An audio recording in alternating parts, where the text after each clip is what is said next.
Hello, everybody. I am Jasmine Stewart, as you know, and I have Miss Amaya with me. Hi. She is going to be a future PT student. Doctor to be in fact. And she's going to be helping me with my brain video today. Okay, so we got 5 minutes to break this all down, so let's get into it. We're going to start off with this first part here. It is in yellow. This is your frontal lobe.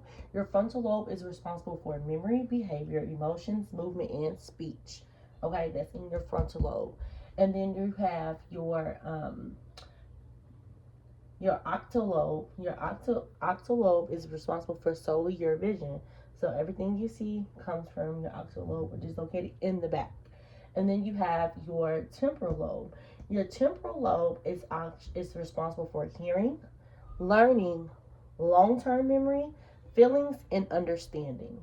And then you have your parental lobe, and that's for sensation, your touch, and your taste, and your language. Then you have your in your brain stem. That's this part right here.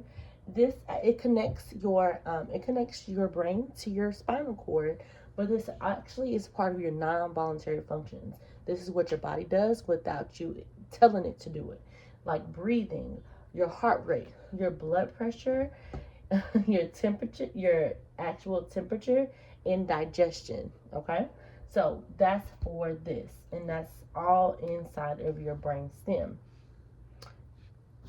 Okay, and last but not least, for this particular part, you have your cerebrum. Your cerebrum is the brain's largest part. So it's split into two halves, right? So it's more so like the frontal side, and it's split up by a fissure, and it is for your thinking, your voluntary movement, your language, your learning, your emotions, and sensory processes. Okay, so that's the main function of your cerebrum.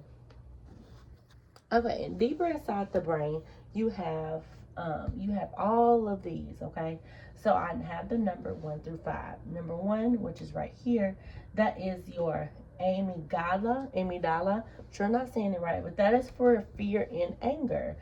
Then you have your hippocampus, and that is right here next to it, under it, and that is for your long-term memory. Okay, and then you have your in orientation, and then you have your thalamus. Your thalamus is right here under your hypothalamus, but we'll get there. Your thalamus is a sensory, and it's for sensory information. Your hypothalamus that job is to maintain homeostasis, your sexuality, and when you're hungry, thirsty, and you sleep. All that comes from your hypothalamus, and your hypothalamus is right here. And then you have your pituitary gland, and that is for your blood pressure, energy. That's for your sex organs and metabolism. And your pituitary gland is right here under there. Okay, now top of my brain, I had to redo this part, but your cerebellum, this cerebellum is located at the back of your brain, and this is for your balance, posture, and motor learning. Okay, so this whole acupuncture thing is all chemistry. It's all about balancing your positive and negative ions. So your membrane is at resting potential. It's at a -70. So when positive sodium ions flow into the cell, it starts to reach a threshold. So when this threshold continues to rise up and up and up, it eventually becomes to 0. So as it comes up and it hits 0, this is the part where it's called depolarization. So once depolarization is actually hit its peak and you have more positive ions in the membrane more than negative ions, this is your actual potential. Something is happening here. You have movement.